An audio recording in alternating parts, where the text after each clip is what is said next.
Hi everybody, thank you very much for the opportunity to speak here today. As Anya said, I hope to give you some practical tips as to how you can involve children's voices in education, but I think what you'll find actually is that many of the skills and the activities today can be used in any context, and they really can be edited by you to use however you feel fit.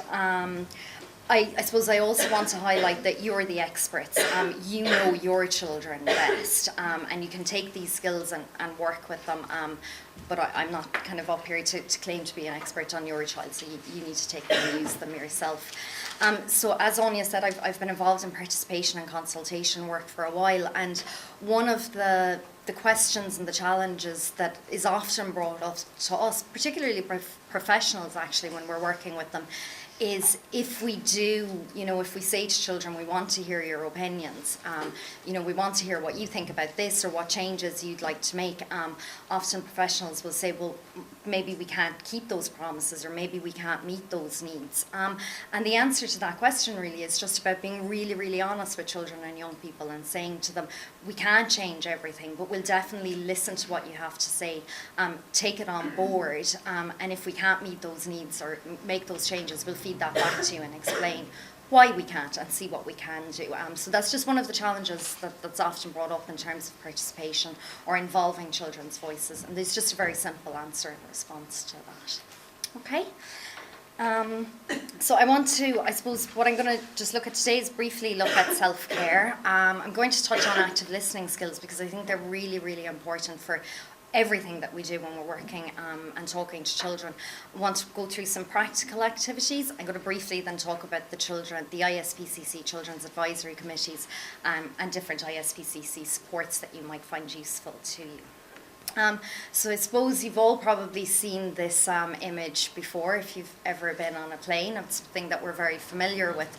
And it just highlights that as parents on a plane, if something terrible was to happen, we need to meet our own needs, ensure that we're safe, and then meet the needs of our children. Because if we don't do that, we're no good to anybody. And I suppose that holds true in daily life as well. We need to ensure that we're meeting our own needs in order to meet the needs of our children.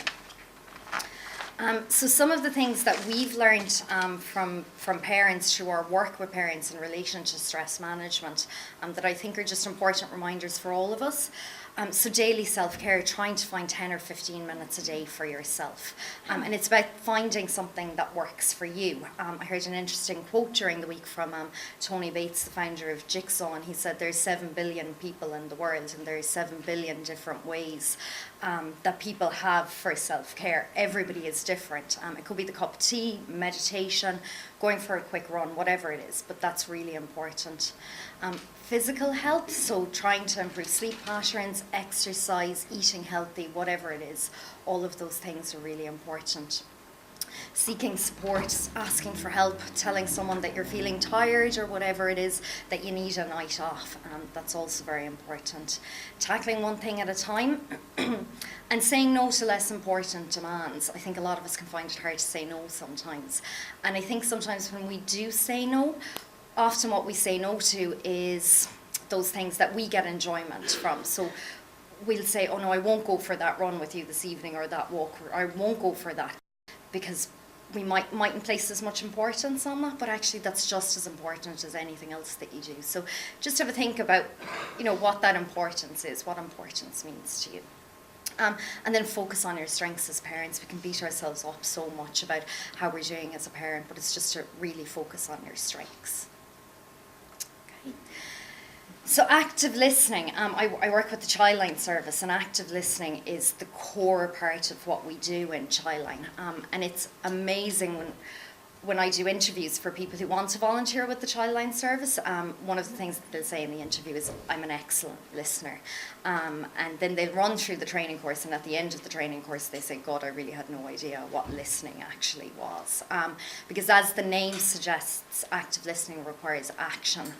You need to be fully there in the moment to listen to your child, to give them total attention. And it's about actively listening to encourage them and to help them and encourage them to talk more. And ultimately it will result in better relationships with your child and with those people around you. Active listening is so beneficial in all aspects of life. So I'm going to talk through kind of some of the different active listening skills. So we have a variety of them: paraphrasing, repeating, reflecting, summarising, reframing, open questions, empathising and clarifying. There's lots of different exercises and role plays and things like that that you can do to increase all of these skills that we're not going to go through today. But it's just to give you an idea of what they are. So paraphrasing, so this is taking your words, feeding them back in your own language without altering the content or terminology. And I think without altering the terminology is really important. Children use their own language, they use their own words, and often as adults we can, turn that word into a bigger word or use the correct word, and we'll lose children when we do that, and it can come across as maybe a little bit patronising. So it's about using their own language back to them. It lets them know that you've been listening to them. That's really important, and allows them to kind of pick up on a point that you may have gotten wrong or they weren't sure about themselves, and it helps to clarify. So it's things like, do you mean, am I right in saying, those kind of things. So reflecting back is mirroring feelings and content, and it differentiates between the two of them. It allows your child to hear their own thoughts and feelings, and it encourages them to keep talking. So it's just about that content and the feelings. So you feel upset when they call you names, or you find it difficult when your friend isn't there, or you feel happy when you do this in school, or whatever it is. Then we have reframing and summarising. So reframing, it's to look at or present or think of things in a new or different way. So instead of, the child might say, I only got 43% of my maths test, but you're saying, so you passed your maths test. So it's thinking outside the box. Only perceptions can be reframed, so facts cannot be reframed. And obviously you need to be careful about what you reframe. Sometimes in terms of bereavement we can try to reframe things, and that's not always the best or most practical application of that. So summarising is bringing together the key points that your child has made. It lets them know that you've been listening, it clarifies, and it outlines decisions that have been made. But we can only summarise after we've listened to somebody for a while. It's not something that can be done immediately. And then we have open questions and empathising. Open questions are probably the most difficult skill that we teach to any Childline volunteer. It takes a long time to get your head around open questions, but they are so useful and so beneficial, particularly with children. So open questions, closed questions tend to end in a yes or no answer, and if you find that you're talking to a child or a young person and you're just getting lots of yes or no answers back, that probably means that you're asking lots of closed questions. So if you just try to open them up a bit. So it's who, what, where, when, how, those kind of questions. And it's really good for exploring feelings and exploring thoughts and getting a good understanding of what's going on for your child. And then empathising, it's to understand and share the feelings of your child. It's not sympathy, and there's an excellent video online. It's a Brene Brown video, I think, that talks about the difference between empathising and sympathising. So just things like, that sounds really tough, I see how angry you are, I'm sorry it's so hard for you. So I'm just going to kind of talk through some practical exercises. I've taken these exercises from a document. It's the Child and Youth Participation Toolkit that TUSLA developed. So it was developed for, I suppose, professionals working with children or volunteers working with children, but actually the exercises are really, really beneficial for parents as well. So it's just to note that some of the language in it, a couple of the slides mention worker or whatever, you can just ignore that. They can be really easily edited. But they can be edited for any context, really. And I've also brought some handouts, so you can maybe take those afterwards if you feel, and you can edit them and change them. Okay, so this is an exercise called Me, Me, Me. And it's one of the ones that I've printed out if you want to take. And it's about The purpose is to learn more about how your child sees themselves, their talents and their strengths. So it's about explaining that everybody has talents, strengths and gifts, point out some of the nice things that you've seen about them already, things that you know that they're good at, things that you admire about them, and then work through the worksheet with them using their answers as opportunities for deeper discussions. So you can also share some of your own personal examples. So I'm really proud of myself when I go for a walk every day or whatever it is. So then you just run through the worksheet with them and explain that you'd like to learn a bit more about how they feel and what they'd like to happen. And some of the questions that can be used are, what is it like to think nice things about yourself? How do you feel about that? What else would you like to see up there? So what else would you like to be proud of? What else would you like to be able to do? And then how can we make that happen? What support do you need around that? So that's one of the worksheets. This one, being me, so it's about you ask your child to draw a picture of themselves, and then it's just a list of questions, just to kind of get a better insight as to how they're feeling about themselves. It's about recognising that everybody is unique and different, and these differences make everybody really special. And asking them to think about some things that make them different or other people different. And again, you can work through the worksheet. What was it like to complete the worksheet? Do you notice any patterns about how you're unique? And what's it like to think about your strengths? So this one then is around my goals and barriers. So it's about exploring what the child or young person feels might get in the way of their goals.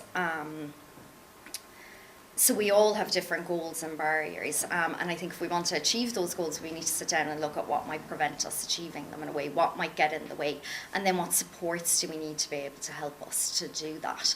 And this can work in anything from school to sport to whatever it is that your child wants to aim for.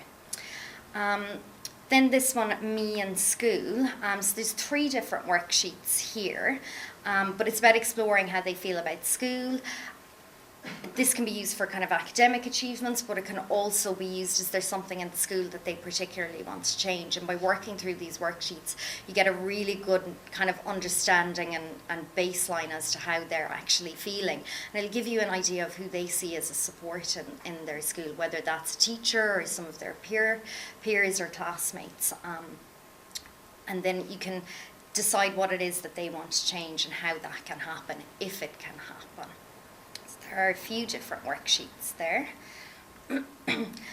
So this one, developing my school plan. This is, I suppose, particularly, it says there it's about a school attendance plan, but actually it can be used just, mornings can be a difficult time in every household with kids to get young people out the door on time, and this can be used just to help create that routine.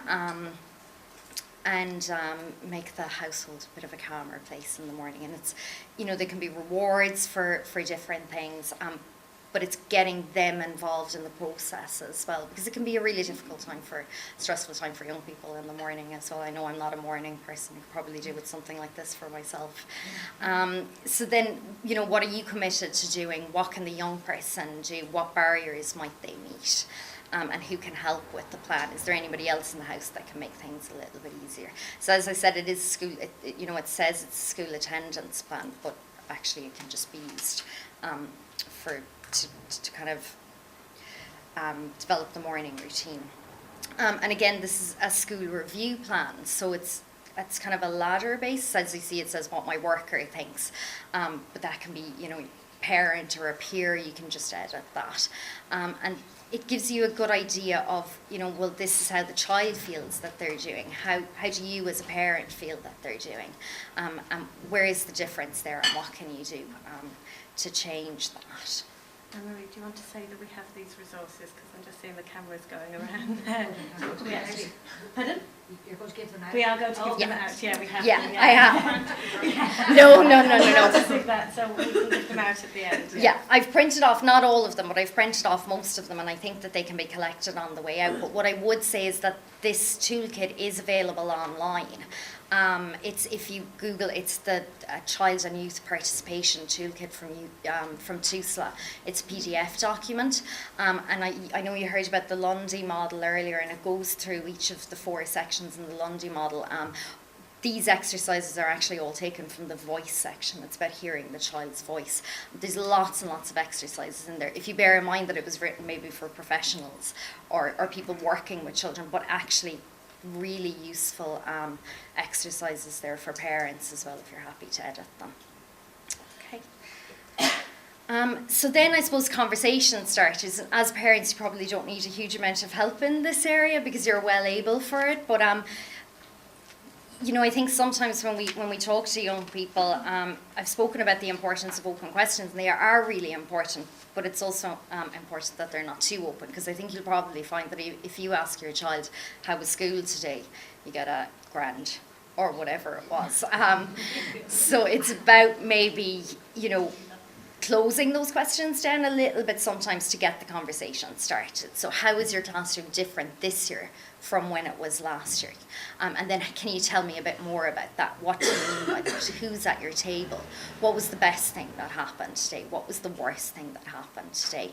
And use positive questions. So what's your favourite subject? What's the best thing about school? And using questions with numbers as well. Who are your top 3 teachers? Who are your top 3 friends in school? Avoid using emotional words like sad or mean, because sometimes just emotions can be difficult to talk about initially. Exploring options. This is hugely important, and especially when it comes to hearing the child's voice. In the Childline service, exploring options is really key to what we do. Sometimes we'll get calls from children who have a particular problem or issue that they want discussed, and they'll come to us and they'll say, well, what should I do about it? And Childline is a non-directive service, which means that we don't tell children what to do.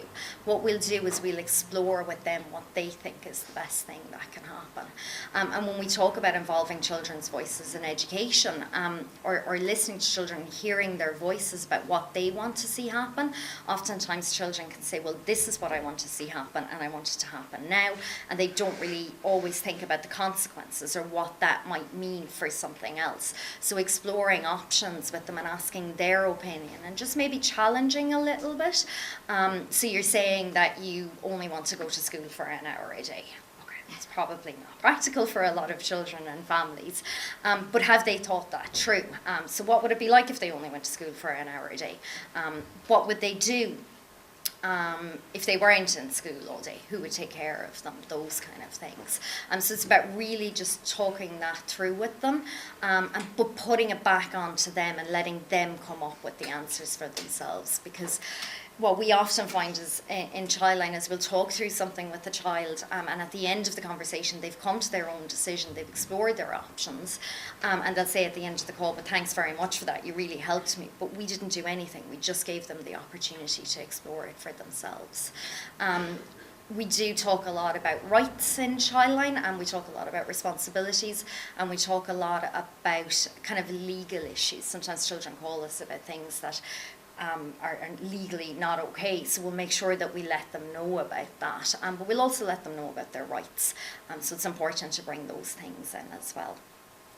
I did one of the handouts there that I've brought is a list of conversation starters, and they're a lot more fun than the conversation starters I have there. So it's things like, if you were a superhero, what kind of superhero would you be? And they're just really kind of open and different things to start conversations. And again, because you're a parent, you'll know exactly when is the best time to talk to your child about this. A lot of the time for teenagers, sitting down and sitting face to face with them is not how they want to engage or how they want to talk. So sometimes parents find it if they're driving in the car, or if they're doing the washing up and somebody's drying, that there's a little bit of a distraction there. So if the child needs time to think about what it is that they want to say, they can just use that as a bit of an excuse to process their thoughts. So it's about picking the right time as well. Children often say, well, you know, I decided I'm going to talk to mom or dad about this, and we'll explore when is the best time that might be. And sometimes they'll say, well, you know, I'll talk to them when I get up first thing in the morning, or we're getting ready for school, or just when they come in from work or whatever. And you know, what are mum or dad normally like at that time? Do you think that might be the best time to talk to them? So it's about, you know, picking your time as well to have these conversations. So just in terms of responding, it's about responding to the emotion, not the actual words. Sometimes children will use words that aren't necessarily, you know, what they actually mean. They might be trying to conceal fear or guilt, but it's about trying to understand where those words are coming from and responding to that emotion. You don't have to offer solutions. We don't always have the solutions, and by giving your child that voice, you can help them to be involved in the solution process. So don't react in an emotional or a judgmental way. And I suppose a lot of these tips, or if your child tells you something that maybe is a little bit upsetting, we deal with the bullying, anti-bullying work is a huge part of what the ISPCC does, and that's obviously an incredibly emotive topic and really difficult for parents if they hear, you know, if they discover that their child is being bullied, or perhaps that their child is a bully, and often your first initial reaction is shock or anger, or we need to stop this, and I'm going straight down to the school. And that's maybe one of the reasons why children don't always open up and talk about it, because they're a little bit worried about what that reaction might be. So if we can show that we don't react, you know, in an emotional or a judgmental way, then they might be more able to open up when there is something on their mind. So then using your active listening skills to reflect back what they say, so they know that you've heard them, and use the same language that they use. Empathise and acknowledge the courage and trust it took for them to share their story, whatever that story is. Remember, we don't always get the response right, and that's okay. Make sure you are supported yourself so that you can continue to support your child. Respect their confidentiality, but be honest with them that you may have to tell others. This doesn't come up very often, but you know, particularly in the school setting, if your child tells you about something that's gone on in school, we can't always promise confidentiality, and they may tell you things that you have to go and talk to the teacher about. So if you just make that clear from the beginning, it keeps that trust built up. We never make promises about what we can keep secret and what we can't. But if there is something that you have to go and talk to the school about, then it's having that conversation with your child. Well, when would you like me to do that? When is the best time? When should I not do it? What would you like me to say? Would you like to be involved in it? And you don't have to deal with this alone. There's so many different supports out there for parents and for children. There's lots of referrals or lots of professionals that you can refer to or pick up the phone and talk to. So just remember that. But remember, if you are referring your child, maybe have a chat with them about it. In terms of that, the toolkit is really good. There's some very good exercises around. I suppose because it's a TUSLA toolkit, a lot of the children may have social workers and may be working with lots of different professionals, and there's some really good exercises around if your child is having a meeting with a professional, or if somebody is coming into the school to meet with your child, just to run through that process. Do they know who the professional is, why they're there? Have they been given an opportunity to see when is the best time for them to meet with them? So there's lots of good exercises in that toolkit for that if you do have children who are meeting professionals on an ongoing basis. So I'm just going to talk for a little bit about the ISPCC's Children's Advisory Committee. So these are two of our CAC members meeting with Catherine Spillane at the ISPCC AGM a couple of years ago. One of the girls there spoke at the AGM, and Catherine Spillane was very impressed with her, which was wonderful. But the Children's Advisory Committee is how the ISPCC hears the voices of children in relation to our services and in relation to what's going on for young people today. We have 3 children CACs at the moment, Dublin, Drogheda and Cork. And they meet once a month with somebody from the ISPCC. We have a meeting in Cork. We have it on a Saturday morning because it suits the young people best for a couple of hours, and they talk to us about our services. So if we're changing any of our services, or if we're doing any leaflets, we're currently developing a new digital platform, so they've been involved in the process of that. And all of the skills that I've spoken about today are all of the skills that we as facilitators use to make sure that the space is safe and comfortable and open space for them, and that they have an opportunity to have their voices being heard. So that's the Children's Advisory Committee. And then just in terms of ISPCC supports for parents and children, so I'm sure many of you have heard of the ISPCC. We work with lots of different parents and families around the country. Our most well-known service would be the Childline service, I suppose, and that's only for young people up to the age of 18.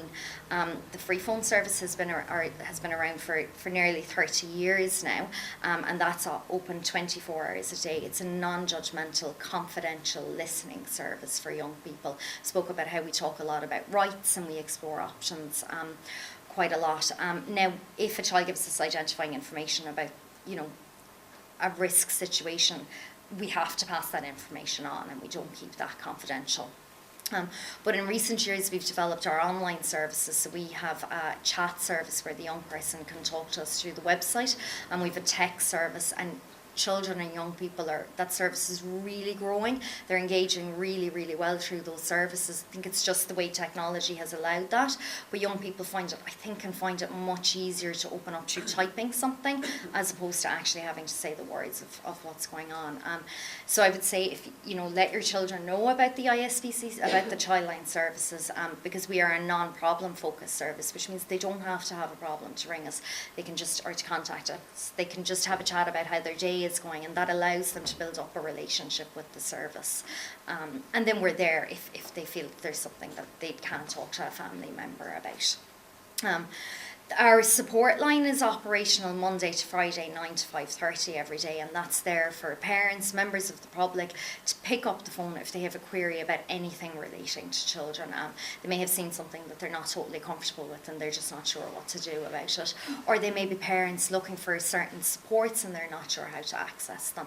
So a staff member can give you information on that. And we also run the Missing Children's hotline service as well. And then we have our staff members work with individual children and families throughout the country, with about 10 different offices around the country. So the ISPCC is there as a support as well for children also.